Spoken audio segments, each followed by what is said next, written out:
This is Caffeinated Risk, the monthly podcast for security professionals by security professionals, focused on the principles of enterprise security risk management, exploring technology and business management issues and how they relate to information security risk. Once a month, two self-proclaimed grumpy security guys bring you analysis, insights, and interviews with leading security risk professionals to learn how they work through a project, a program, or their careers using a risk-based approach to security. Now here are your hosts, Tim McCreet and Doug Leese. Welcome, folks, to the next podcast from Caffeinated Risk. In this session, we chat with Scott Klososky from Future Point of View. Scott's the founding partner of FPOV, and some of his ideas and his concepts about humans and technology are just amazing. And what I really found super interesting was his perceptions of where the security profession is going and some of the skills we're going to need to be successful in the future. So hang on for that. That's at the far end of the podcast. Scott's the author of 4 books. The latest one is Did God Create the Internet? No, not that night. No, we had some audio problems, but that's okay. Yeah, it was. Yeah, I mean, sorry, folks, you'll hear them. It's the internet. It was a bad night. That's all we got to say. COVID. It was a bad night. His other books were what? The Velocity Manifesto, Harnessing Technology, Vision, and Culture to Future-Proof Your Organization. The Enterprise Social Technology, Harnessing the Power of Social Media, Social Networking, and Social Relevancy. And finally, Manager's Guide to Social Media. So if you get a chance, folks, this is all going to be up on Caffeinated Risk website as well. So you can take a look at Scott's bio and get a chance to see his latest books. But for now, let's check out our latest episode with Scott Klososky. So Scott, thanks for being on the podcast. Really appreciate it. And there's this opportunity we wanted to talk to you about where Future Point of View is going, where you're going with your organization, how it relates to security professionals, but also, what Doug had mentioned before, the white paper that you wrote. And I really wanted to talk about some of the points you bring up with humology and how it relates to security professionals today and into the future. So I'm gonna turn it back over to Doug because I know he wants to ask you some questions about the white paper you wrote. We both thought it was awesome. Okay, sounds good. Okay, so you'd mentioned in the paper local telephone systems and the international calling and how local systems were allowed to set up their own numbering schemes and everything, but after the call out, there was standards that actually made it possible for international telecom to actually work, right? Right. So if we were to shift for 1 second and maybe look at ESRM and security in that light, do you ever see a time where a universal security taxonomy would be possible? Because it's still data interchanging, just like the telephones, even though it was analog back then. And what do you think that would look like if it did occur? Well, I do believe that we'll get quite a bit of standardization. I think there's always the region or the countries that want to be different than everybody else, at some level. But I just believe that probably what we're looking at is, cybersecurity is going to be more and more of a problem. It's going to, be damaging economically. I think more and more people, have less and less patience with all of the crime, fraud, everything going on. Mm-hmm. And so there will come a pain threshold, whether that's institutional companies just get really tired of it, or people get really tired of it. There'll be a pain threshold where governments start to look for different solutions than what we're doing right now. And I think one of those solutions will be, hey, we've got to set up some international standards as far as how we are protecting, commerce, how we're protecting people. I think that you will see more consistency with risk management. You'll see more consistency with policy, with law. And then I think you'll see more consistency with even defensive measures, where countries start to unite a little bit around, what are the methods to alert each other, or provide information to each other or collaborate on defenses. To me, this is all a natural outcome that will come. When you mentioned the telephone, I'm a futurist. Okay, so I get paid. I mean, our company's Future Point of View. I get paid to look into the future and make predictions. I love the concept that when you look at the past is not a perfect analogy for the future, but it rhymes. And I love that concept, Yep. right? That the future rhymes with the past.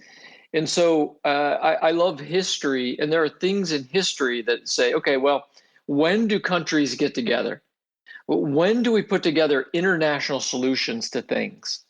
Well, we do that when the pain gets high enough, right? When the outrage gets high enough that people and governments are kind of forced to have to come together. Like World War II did this. When we saw the bloodshed in World War II, the millions and millions of people who were killed, and so the world said, well, let's form the League of Nations, and then, let's form the United Nations, right? Yep. We could have formed the United Nations 100 years before that, right? But there had to be a triggering event. World War II was arguably that triggering event. So I believe if the future rhymes, we'll see the same thing with cybersecurity, right? I mean, we will see that there will be enough losses because of digital criminals, enough cyber warfare, that is detrimental to economies, that you will have countries start to come together to, in defense. So it's a long answer to your question, but. No, I think so. Definitely. The pain has to be there. Well, and I like that lead in because the point I thought of when you were talking about this, Scott, was the release of GDPR, and that it came from the European Union, and now from a privacy perspective, it gives the rest of us, I think it gives the rest of us hope, much like, you're looking at what China's designing, or at least that initial foray into a standard for cybersecurity. When I had a chance, and sadly I read the GDPR, all 800 and some pages, just because I wanted to get up to it and to look at what they're doing. And again, that's that collective we. So you've got this group of nations now that had, when they looked at it from a privacy perspective, they had enough, and they designed a structure that it was, it was prescriptive in many ways, but it also provided penalties, and some severe penalties, against those that were found, to be against the requirements or against the legislation. So and I know that you'd mentioned that, and you'd actually brought that in some of your work, is that looking at what that structure was from Europe. And do you see that type of approach, or that type of structure eventually coming out or cascading into a cyber security framework? Do you see in the future, would you see something like that coming forward? I do. And again, I really like to study dynamics, and you're right on. That's a good dynamic in the data privacy area, which is tangential to security, right? But GDPR comes out, I know in the United States, then we got CCPA, which is the California, Right. Privacy Act. And now other states in the United States are putting together their data privacy. Now we're seeing some federal legislation get proposed. So I like that it ripples out. Yes, the analogy that I see with security is companies who produce security equipment, or organizations that produce software. If we don't put some international standards and penalties on some of them, it allows a manufacturer or a software company to just produce substandard equipment, or equipment that has been purposely tuned, right, to be a security problem, and then sell it everywhere around the world. And so, I don't think it makes sense for every country to be blacklisting, companies separately. I think it makes a lot more sense to just have international penalties, so that it's so painful companies aren't sloppy. Because we've had a lot of problems with companies just being sloppy. They don't necessarily care if they put out software and there's big holes in it, right? Or they put out an Internet of Things camera that's easily hacked into. There just isn't enough penalties to make it not worth, being sloppy. So yeah, I'd love to see international penalty, a lot like GDPR for privacy, but for weak security in hardware or software when it's put out. Man, I hope I'm still in the business to see that happen, because, having come from both the physical and the cyber side, and seeing, just like you said, Scott, seeing the the vendor just pushing something to market to grab the market space, and really not really caring about what's the consequence, or how am I going to patch this thing in the field 5 years from now? I don't know. I don't expect to be in business 5 years from now. That whole approach that I've seen vendors in my past life do, it's annoying, and the risks that they're imposing on organizations that purchase the product or that buy the software or that go ahead with the application, it's so frustrating because it's unnecessary. I think you're needlessly putting organizations at risk. But to your point, there's no penalty to go against it. There's no what's the penalty if I put something out there? Nothing other than market. That's it.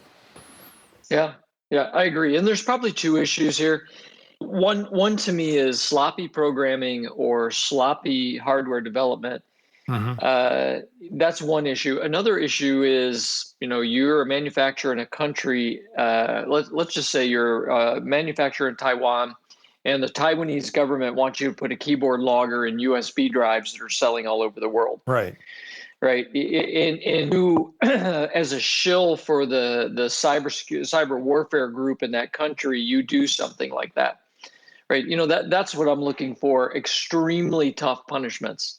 Like you are banned internationally for doing something like that.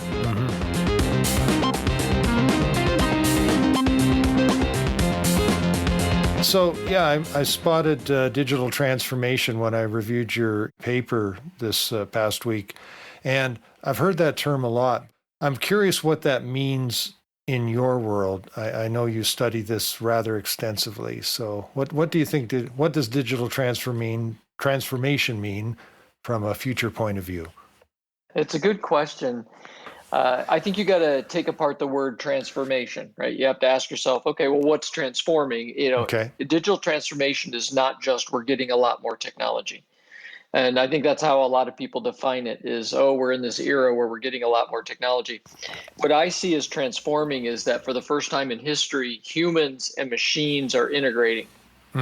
Right. And I look at the digital transformation as probably from 2000 to 2050. I think that's how historians will look at it. If you go forward 100 or 200 years, okay, they'll look back and they'll say the digital transformation was from 2000 to 2050. That's roughly when we got the internet and when we got some other powerful technologies. But so I see the transformation as, we are moving from a world where it was just humans doing work, humans making decisions. We were doing things basically by hand.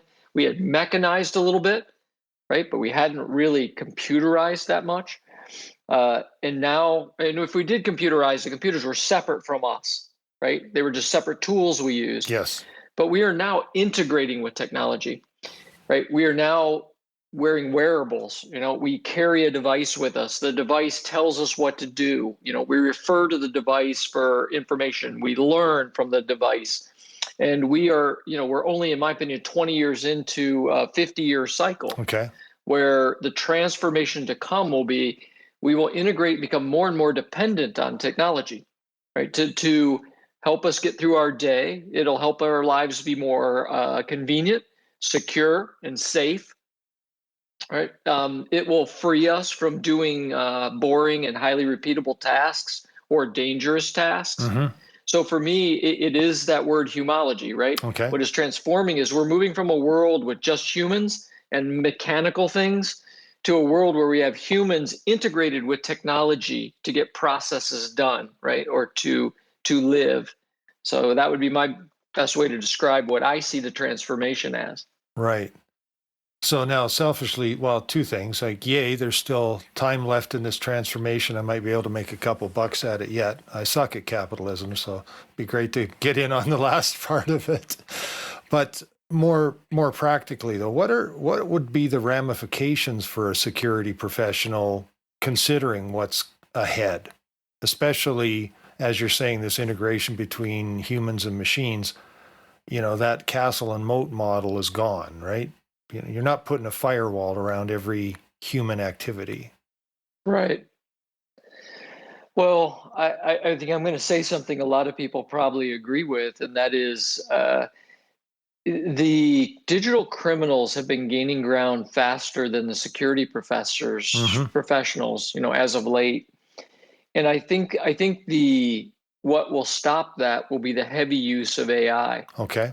So I think we already are stepping into machine learning and AI with some systems, but I think when we integrate robotics and machine learning and AI, cognitive systems, when we integrate enough machine intelligence, then I believe it'll dramatically change security.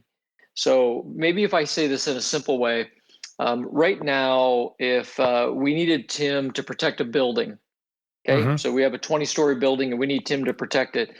Tim might have to go hire a staff of 6, security people and have a bunch of cameras, and they're sitting there watching a bunch of cameras and, making sure, doors are locked and access isn't happening. In the future, what I see is you have, 2 or 3 people, and then you have a mesh of security devices and intelligence. You have sensors, you have AIs, some amount of robotics, and that's what's protecting the building or the campus.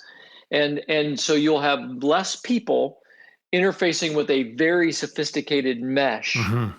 So if you want to make money, like if your question was, hey, how are you going to make money, and can you make money in security, going forward? Why not?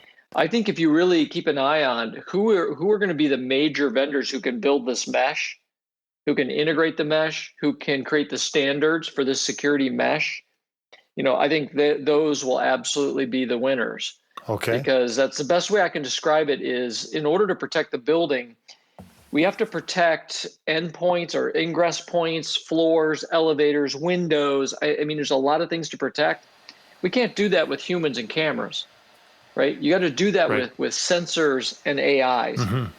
And then you have a much better ability to protect the building. But I think in terms of a security mesh is what we will have to protect a campus, a building, probably even doing personal security.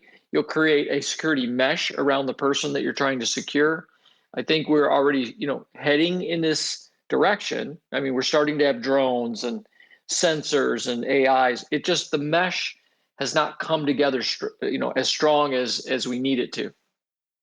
Well, can I ask Scott then? So following that mesh idea, this idea that the data collection points that we gather when we're protecting our systems, or we get a challenge request to access a file in a system, or to your point, a personal protection mesh that's surrounding me. So the data that we're collecting, just the sheer volume of data that we're getting, and putting it into an AI engine. When do you think we're going to start getting that, near real-time or real-time situational awareness that the control that we need to put into place will be executed? So I'm going to send the robot to roll the fence line now because I have enough data to determine that, something's wrong here. Someone's trying to break through the fence, or someone's coming too close to Tim within the building. I'm going to need to put some type of control in place or protection mechanism. When do you think we're going to get to that? And what does that look like in the security practitioner's head? How do you think we're going to get there? I guess, Tim, we got to separate detection and response. Okay. So let's talk about, interestingly, let's talk about it in the digital world and in the physical world, right? In a network, inside of a network, if we're trying to protect a network today, we have pretty good software, right? Right now that will watch the network. It'll watch all the traffic. It'll look for any anomalies, and it'll not only do managed detection, it'll do response. It'll do MDR, right? We don't have that physical analogy just yet. So, the first step is build a mesh that can detect anything, like detect any anomaly. It can tell the difference between a squirrel, or, human, that's coming to do something. It can tell that there is a foreign drone looking in a window, right? So the first thing is a really good physical system that can do detection. And you need thousands of sensors to do this, and a really good AI who can discern the data. So, we're not there yet. I mean, we're part of the way there, but we're not there with strong enough sensors and strong enough AIs to be able to discern an animal from a human in some cases, or again, a drone from a bird, right? That's flown on a campus. Yeah. But we're getting there. The second piece would be response. Right. So now I want to be able to tell a drone to go take action. Let me give you a good example. I talked to somebody that was doing development work on an interesting idea with a drone that had a very bright light on it, and it would go to a gunshot noise. So if it heard a gunshot, the drone would fly to the exact point that the gunshot was coming from and shine a very bright light in the eyes of the shooter. Holy. Which was a kind of a cool idea because, what it was trying to do is it was trying to create time for the security humans to get there. Yep. But a drone could get to a place where somebody is shooting faster. And by shining the bright light in the eyes of the shooter, it distracts the shooter. Shooter either has to deal with the drone or hide from the drone. We're not too far from having that kind of technology where you could put it in a school. And you have drones that are in each of the buildings, right, on each of the floors that just sit there and they wait for a gunshot. And the moment it hears a gunshot, the drone flies immediately to the gunshot and tries to blind the shooter. And maybe it can get there a minute or 2 or 3 minutes faster than the security team. Maybe it saves a number of lives by doing that. So I don't think your question was how far are we away from that? Yeah.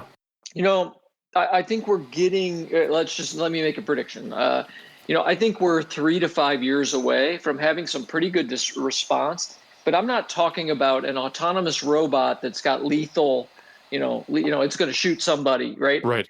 Or a drone that's going to send a rocket down on somebody. I don't see that in 3 to 5 years in the commercial sense, but I do see deterrent, sending a machine to be a deterrent. Mm-hmm. I see that kind of thing, coming in probably 3 to 5 years where it's not prototype, right? It might be commercially available. So. Well, and I love hearing that because it's this whole idea of how do I resolve the problem sooner? Like, how do I narrow down the time?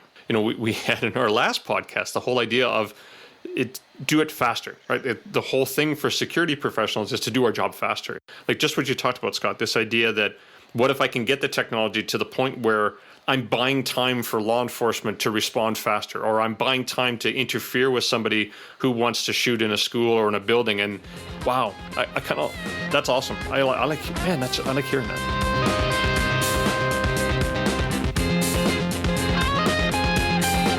You'd mentioned the thousands and thousands of sensors. I'm seeing right now in critical infrastructure that we are running sensors on all kinds of stuff. And Tim just started a new job with very big, heavy equipment. And they said, these are essentially moving heavy mass computers now. And they do the same things for jets and trucks and stuff like that.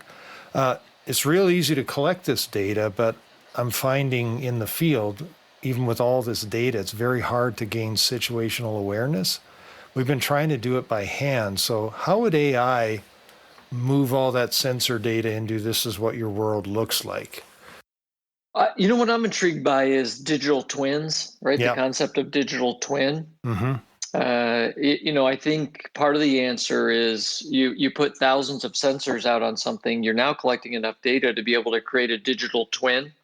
Okay. Of anything, right? I mean, if we're talking about trains, you can create a digital twin of the train line, and windmills. There's digital twin of the whole windmill farm.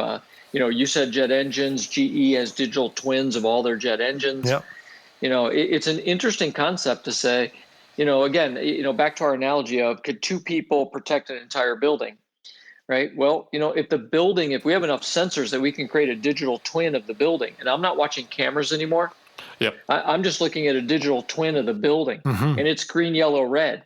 Right. Right. I don't have to try to look at 200 cameras. I just look at a digital twin of the museum or a digital twin of the building, and the AI will green, yellow, red me.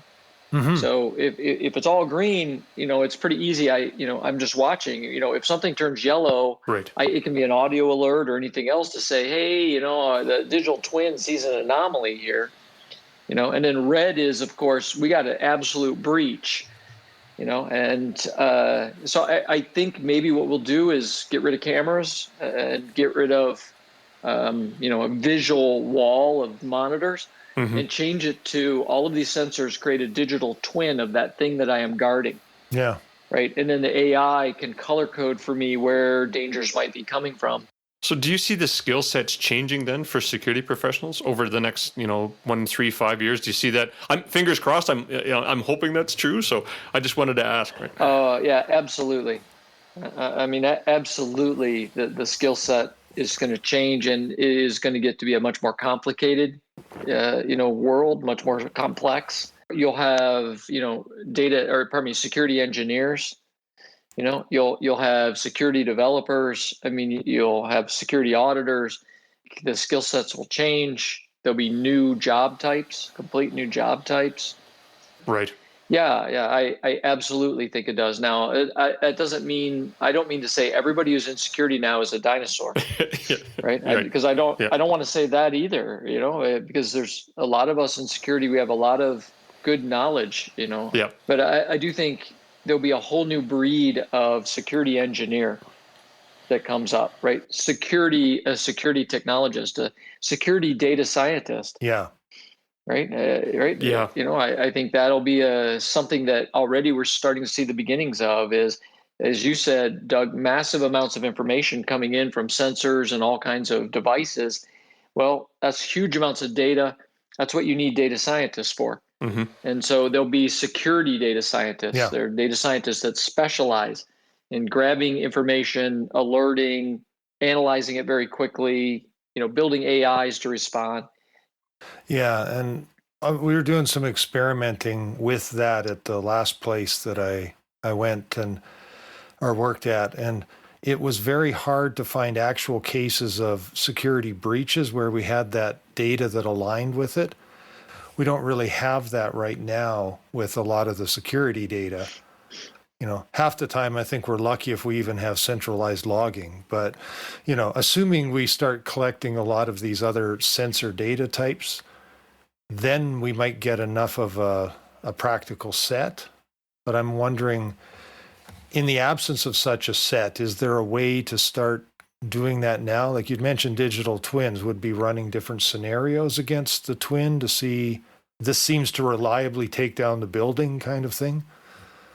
Well, let me go a different direction with you about that. Okay. So you're right. One of the problems that we have today is we don't gather data well. We don't use it well in security. Mm-hmm. I could blame a little bit of a law enforcement or military mindset, Yeah. right? Mm-hmm. Which is, hey, let's train people how to shoot straight. Let's train people how to do things, as opposed to let's sick a data scientist on things. Let me give you one example. Okay. Here would be an interesting set of data I'd love to understand. We all know that the human firewall is the weakest part of security in a company, Yep. right? We all know that. Yep. And that's physical and electronic, Yep. right? It's people holding the door open and letting somebody walk in, right? Exactly. And then it's also people clicking on things they shouldn't click on. The human firewall is the worst thing. So when we do training and testing, right? When we do testing, Mm-hmm. we get results, right? So if we send out a spear phishing email, 13.5% of people fail the test, right? And we know that. Right. If we do red team work, Mm-hmm. a certain percentage of people are probably going to fail the red team testing or the social engineering testing. Okay, I would love to know what's the average number, or generally how many people fail in banking, how many people fail in manufacturing, and then I'd love to tie that to the incidence of cyber events, Right. right, and be able to see, okay, Mm-hmm. here's an analytic for you. When your human firewall testing gets below 6% failure rate, the odds that you will have a cyber event drop in half. Okay. Yeah. Mm-hmm. I don't see that. I don't see that kind of analytic. I'm making that up, Doug. No, I get it, but I see where you're going. But if you had enough data scientists getting into the security field, they would ask these kinds of questions. They would say, "Hey, how low does the failure rate on our testing have to get to give us reasonable security?"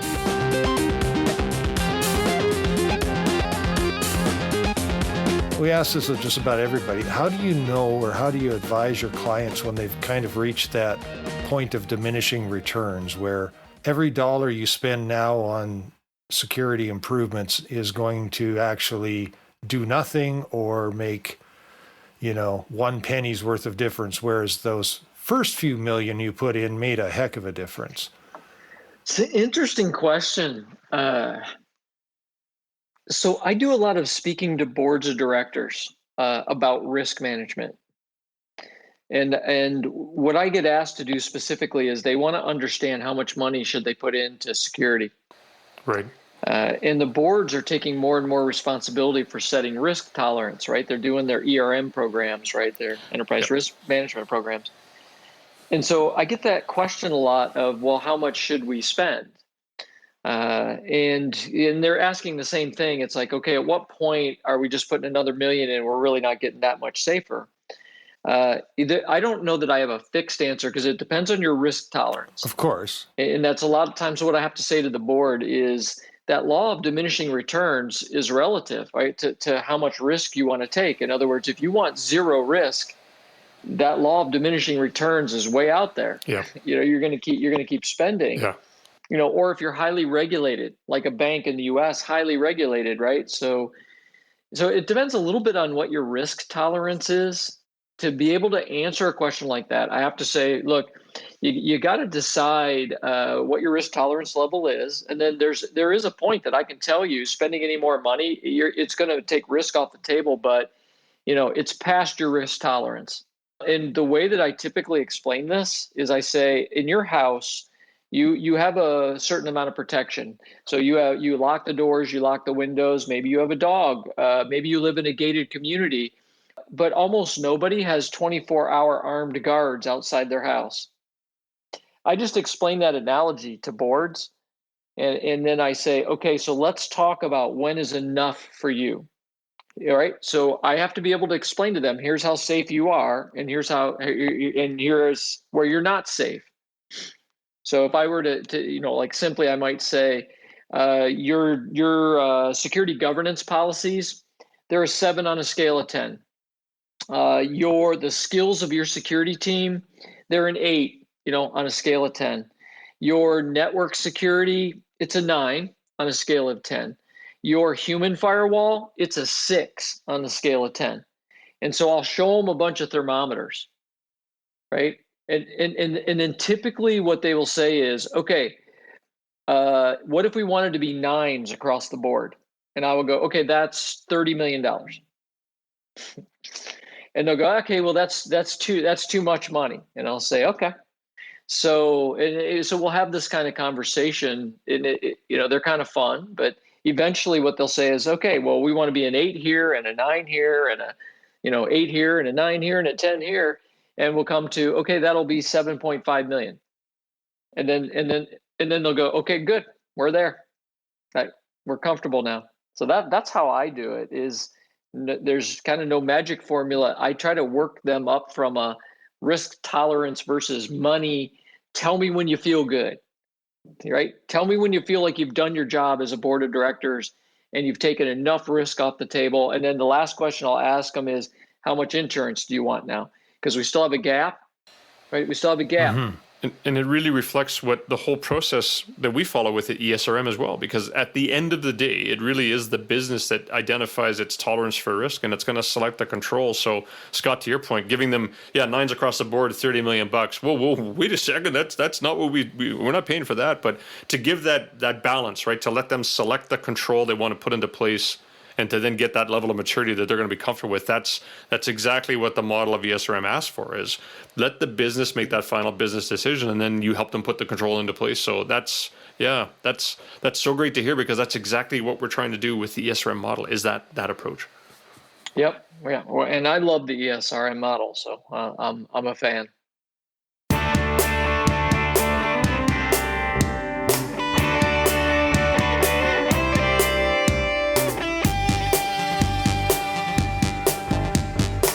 Thanks for listening to the latest podcast from Caffeinated Risk.